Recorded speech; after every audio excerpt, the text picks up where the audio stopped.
Guys, happy new year to my all YouTube friends. সবাই খুব ভালো করে নিউ ইয়ার কাটাও ফ্রেন্ডস ফ্যামিলি, দারুণ এনজয় করো ভাই। আমার মতো ঘরে বসে ল্যাড খেও না, এনজয় করো, এনজয়। একটা লাইফ ভাই, এনজয় করে ফাটাও। আমার মতো ঘরে বসে থাকো না please. Hey guys, welcome back to my channel Pramita's vlog. আশা করি সবাই খুব ভালো আছো, আমিও ভীষণ ভালো আছি। তো আমার 1 জানুয়ারিতে আমি কয়েকটা নিউ ডিশ আমি প্রিপেয়ার করেছিলাম, তো সেগুলো তোমাদের সাথে শেয়ার করব বলে আমার ক্লিপসগুলো পড়েই আছে। আমি এখনও তোমাদের সাথে শেয়ার করে উঠতে পারলাম না, এত অফিসের pressure. So by the way, আজ আমি ফাইনালি সেটা শেয়ার করতে চলেছি তোমাদের সাথে। সো কি ফলো আপ তোমরা করেছো আমি জানি না, বাট স্টিল আমি আজ ফলো করতে চাই সব কিছুটা কন্টিনিউয়াসলি। আমি আবার করতে চাই। 2025 তোমাদের কেমন নিউ ইয়ারটা কাটলে আমাকে প্লিজ জানিও কমেন্টস করে। অ্যান্ড আমার মোটামুটি কেটেছে। সো যাই হোক, খেয়েছি ভালোই, কিন্তু কেটেছে মোটামুটি, বিকজ আমি একা আর কত ভালো কাটাবো বলো, খেয়ে দিয়েই কাটিয়েছি। যাই হোক, আর বেশি বকবক করবো না। সো তোমাদের নিউ ইয়ার কেমন কাটলো আমাকে কিন্তু কমেন্টসে জানিও। আর যারা চ্যানেলে নতুন রয়েছে, do like, comment, share and subscribe my channel. So এবার থেকে নিউ ব্লগস আমি দেবো তোমাদেরকে। তো এতদিন আমি একটু ডিলে করছিলাম, বিকজ সবটা সামলে উঠতে ভীষণ আমি টায়ার্ড হয়ে যেতাম বা গাইস, সিরিয়াসলি বলছি, অনেস্টলি আমি যেটা বলছি। তো আমি ভীষণ টায়ার্ড হয়ে যেতাম, সেটা বোঝার মতো তো কেউ নেই ভাই। কি করবো, নিজেরটা নিজেকেই করতে হবে। সো স্টিল আজ থেকে আমি নতুন বছরে আমি চাই কিছু একটা কন্টিনিউয়াসলি করতে, তো সেটাই আমি করতে চলেছি। সো আর আমি বকবক করছি না, এটা অনেকবার আমি মনে হয় 3-4 বার বলে ফেললাম, আর বকবক করবো না। বাট হয়ে যায়, কি করবো বলো। সো তোমরা মানিয়ে নিও। তো চলো দেখে নাও দুটো recipe.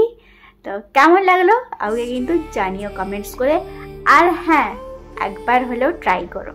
So let's see. Wait, এই মাছটার যে কী নাম আমি সত্যি জানি না, বাট ফার্স্ট টাইম খেয়েছিলাম।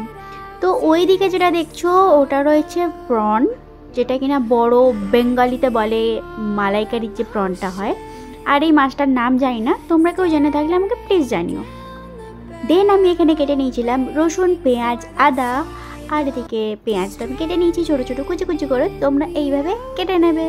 নেক্সট আমি এখানে একটা পেস্ট বানিয়েছি, সেটা হচ্ছে আদা, রসুন, পেঁয়াজ। আর এটা রয়েছে জিরে, গরম মশলা, এটা রয়েছে রসুন বাটা।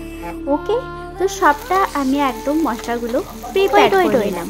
এই মাছটা তোমরা এবার আমি চিনে থাকো বা জেনে থাকো প্রায়, প্লিজ আমাকে একটু কমেন্টস করে জানিও তো, বিকজ এখানে চেন্নাই যে কী মাছের কী নাম আমি নিজেও জানি না, যেটা ভালো লাগে জাস্ট তুলে আনি।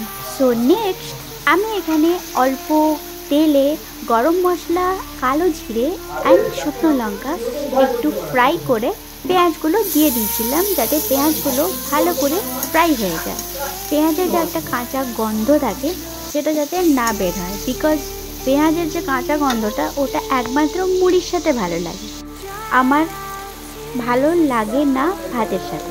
তাই আমি ওটাকে একটু ফ্রাই করে নিয়েছিলাম। দেন টমেটো অ্যাড করে আমি এটাকে পিউরিটা ভালো করে আমি এটাকে গ্রেভি বানিয়ে নিয়েছিলাম। দেন মাছগুলো একটু ফুটিয়ে আমার একদম মাছের তরকারি একদম ready. Yes, now final dishes, one of my favourite. তো প্রনগুলো আমি এখানে ভালো করে তেল গরম করে কিন্তু আমি দিয়ে দিয়েছিলাম। তো তোমরা কিন্তু তেল গরম করার পরেই এগুলো দেবে, নাহলে কিন্তু এগুলো লেগে যাবে কড়াইয়ের সাথে। তো সুন্দর করে এপিট ওপিট ভালো করে ঘষে মেজে হিজড়িয়ে টেনে সুন্দর করে এটাকে করে নিয়েছি। দেন ওর যে মশলাটা, যে গ্রেভিটা বানিয়েছিলাম, ও জমে গেছিলো পুরো। দই, পেঁয়াজ, কাঁচা লঙ্কা দিয়ে এভরিথিং, তারপরে আরও অনেক কিছু ছিল, সব কিছু দিয়ে একদম দেখেছো পুরো লাল লাল করে একদম জমিয়ে খেয়েছি। বিশ্বাস করো বন্ধু, একবার যদি তোমরা এইভাবে কেউ ট্রাই করো, ও জমে খেয়ে। নেক্সট আমি এখানে অ্যাড করেছিলাম কোকোনাট মিল্ক। আর তোমরা যদি কেউ চাও নর্মাল একটু গুঁড়ো দুধও দিতে পারো, বা নর্মাল তোমরা লিকুইড মিল্কও দিতে পারো, as your wish. But coconut milk দিলে ওর যে একটা মালাইকারি ফ্লেভারটা, অ্যাজ ওয়েল মালাইকারিতে কোকোনাট মিল্কই দেওয়া হয়। সো আমি কোকোনাট মিল্ক দিয়ে সুন্দর করে প্রিপেয়ার করে নিয়েছিলাম। অ্যান্ড ফাইনালি কি জিভের জল আসছে তো? ইয়াস, আমার তো এখন যে আমি দিচ্ছি এখনও আমার জিভের জল আসছে ফ্রেন্ডস। সো তোমরা দেরি করো না। সো ফাইনালি তোমরা দেখে নিলে। সো কেমন লাগলো তোমাদের? আই হোপ ভালো লেগেছে। দেখো ভাই, আমি একদম প্রপার শেফ নই। আমার মানে অনেস্টলি যদি তোমরা জানতে চাও, আমাকে কেউ রান্না শেখায়নি, ঠিক আছে? মা যখন করতো বা যখন দিদি বাড়ি যেতাম, দিদি যখন করতো, ওই পাশে দাঁড়িয়ে যতটুকু দেখে শেখা, বাকিটা নিজের আন্দাজ করে করে এভরিথিং আমি নিজে করি, ঠিক আছে? আমাকে কেউ হাতে ধরিয়ে শেখায়নি, হ্যাঁ এইটার পর ওইটা হবে, এইটার পর ওইটা দে, এইভাবে আমাকে কেউ শেখায়নি, ঠিক আছে? যতটা করেছি নিজের চেষ্টাতে, নিজের মাইন্ড সেট আপ করে করে, হ্যাঁ এইটার পর এটা দিলে ভালো লাগবে, এইভাবে এক্সপেরিমেন্ট করে করে করতে পারি এখন সব কিছু। মানে হয়তো প্রপার একটু, হয়তো কোনোটাতে একটু লবণ বেশি হয়ে গেলো, কোনোটাতে হয়তো একটু চিনি বেশি হয়ে গেলো, এরকম একটু ডিসব্যালেন্স হয়ে যায়। বাট একা খাবো আবার কি, হয়ে গেলে তো পেটেই যাবে না। সো অত আর আমার এ নেই।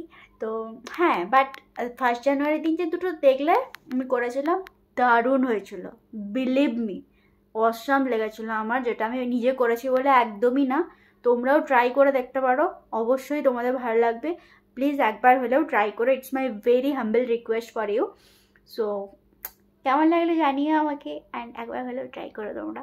সো চলে আসবে একটা নতুন ইন্টারেস্টিং ব্লগস নিয়ে। তখন সবাই সুস্থ থেকো, ভালো থেকো, অ্যান্ড যারা চ্যানেলে নতুন রয়েছে please subscribe my channel. So bye, love you.